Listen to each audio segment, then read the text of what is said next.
Hi, my name is Jordyn Graves, and I'm the preacher of the Marian Church of Christ in Marion, Arkansas. What does it mean to be a Christian family? We know that the church is supposed to be an eternal spiritual image of the family, but what does it mean to us? What does family mean to us? And I know that probably family means something different to each and every one of us, and so really I can only preach on what it means to me. I'm very grateful for the family that I have, but growing up and entering into my adult years, I didn't really have much given to me. I grew up and early on in my teen years, I started working, and I wasn't given a car or help so much with insurance or housing. I didn't have college paid for me. And yet I feel extremely privileged to be a part of the family that I am and to be raised in the family I am, because I know that if I were to lose my job, if I were to go bankrupt, if I were to lose all options, I know for a fact that my family would be there to catch me. They would be there to be a safety net for me. They would be there to make sure that I wasn't on the streets and I wasn't destitute and without hope. And that, in a lot of ways, is what family means to me. And I believe looking at the scriptures and studying what God tells us about the Christian family, that this is also applies to what we are to be as God's family. The church, as our family, should be that same safety net for Christians. In Acts chapter 9, verse 1, we see the beginnings of persecution in Jerusalem and in all the world surrounding that area. Through the world, that the early Christians were facing persecution from the Jews. This quote-unquote new religion had entered into the scene, and this Jerusalem was the seat of power. It was the place of the Sanhedrin, the elders of Judaism, where this power was, where this influence was, where all these people had fought for their lives to gain positions of power and of influence. And now that this new religion was entering into the scene, it threatens their power. And in Acts chapter 9, verse 1, we see Saul here. And it talks about him persecuting the church. And Saul, yet breathing out threatenings and slaughter against the disciples of the Lord, went into the high priest and desired him letters to Damascus of the synagogues, that if he found any of this way, whether they were men or women, he might bring them bound unto Jerusalem.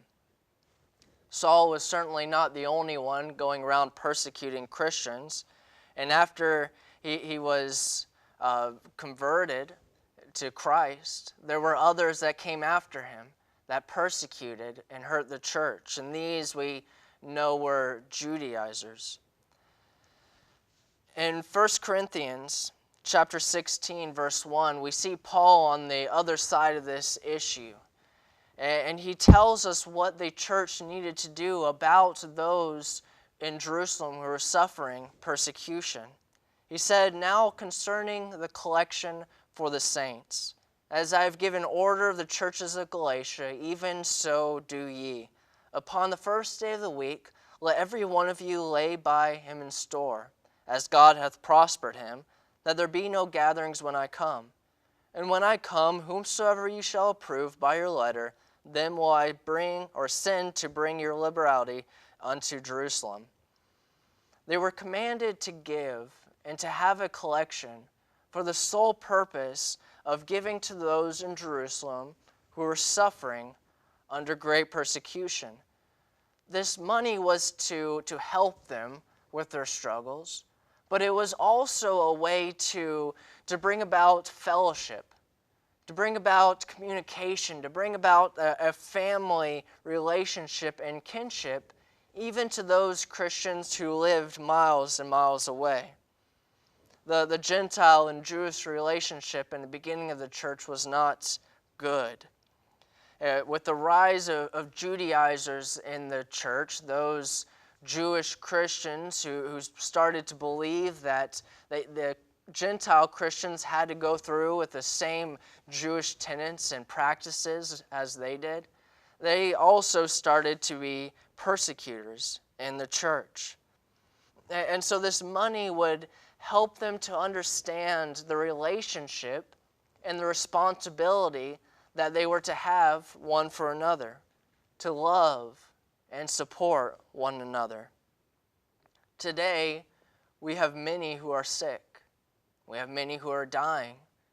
We have many who have caught this virus going around. We have many who are hospitalized and need our help. There are also many who are persecuted as well, or suffering for any other reason that we can suffer. We are commanded to care for and help people not only spiritually, not only mentally as we comfort and pray for them, but we are commanded directly to help them and care for them monetarily. As the Bible instructs in Galatians 6:10, as therefore you have opportunity, let us do good unto all men, especially those of the household of saints. And so the main question for us today is this. And we need to ask ourselves, if we are not giving all that we have, if we're not giving all that we can as the church to care for our number that are hurt, to give a safety net to our Christian family, then what is the purpose of our giving? Then what is the purpose of our collection?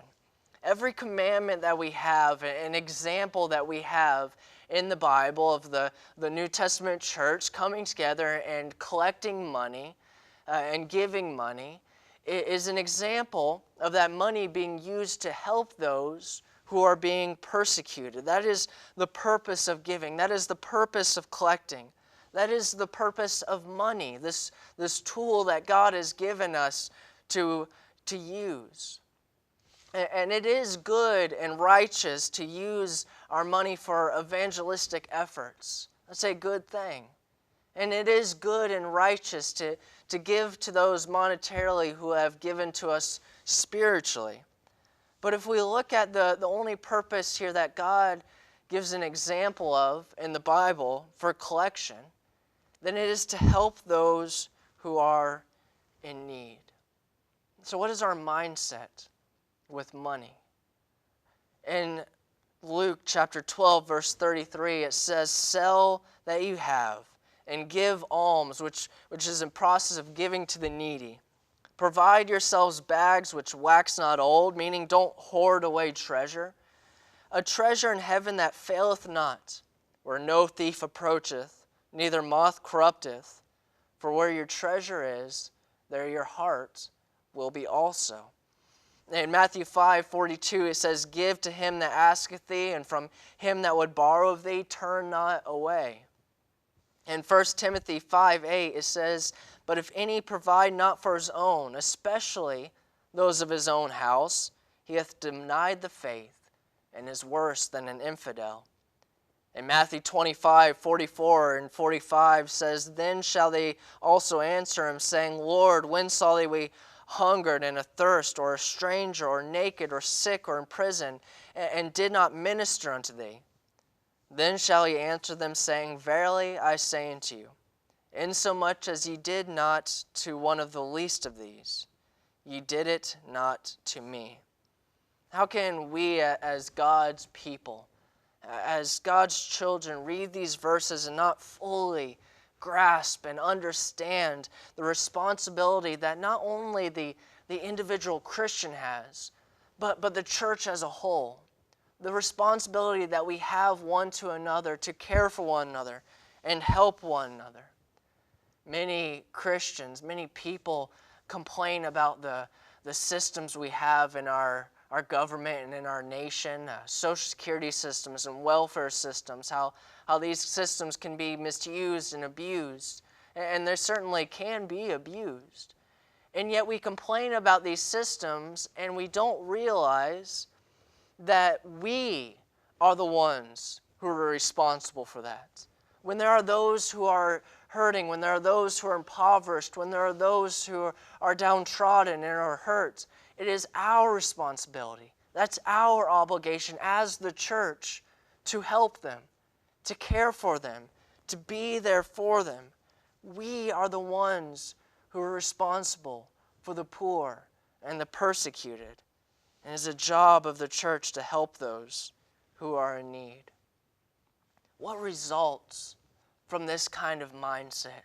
What is the result of this kind of giving? Well, it shows the members of the church that they have a family, doesn't it? They have a safety net to catch them if they fall, both spiritually and physically.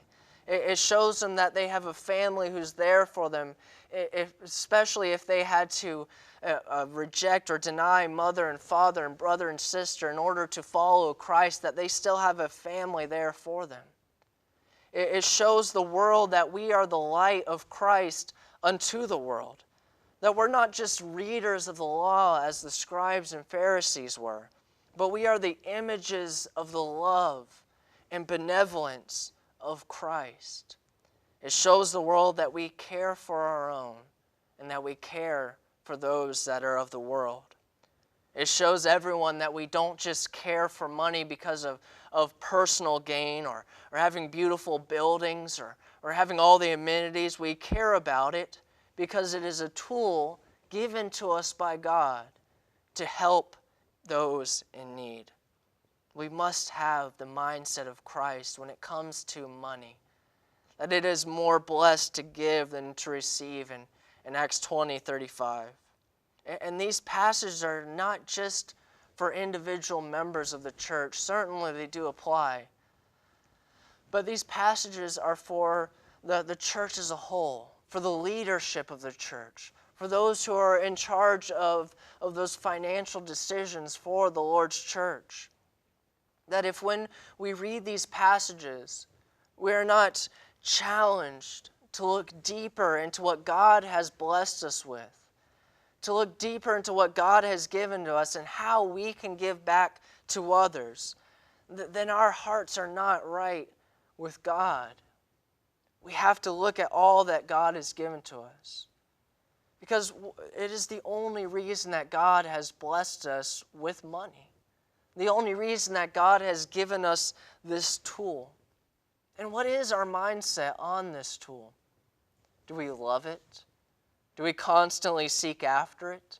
Is it in our minds day and night? Do we worry and fret over it constantly or hoard it to ourselves in case we need it in a future time? If we do, then we may be guilty of worshiping it instead of worshiping our God. And so we need to look within ourselves, and we need to look at the church as a whole, and we need to look towards our leadership, and we need to look at those who are in need, and the needs that are showing up now, and the needs that are going on now, and those in our own congregations who are struggling now, and say, what are we doing now to help them, to care for them, to support them, to give them a safety net, that when they fall, just as we all struggle, and we all fall at times, and we all have times where we need lifting up, are we going to be there as a safety net for them, to care for them and help them, and be the Christians that God has called us to be? Is our mindset right about money? And is our heart right with God?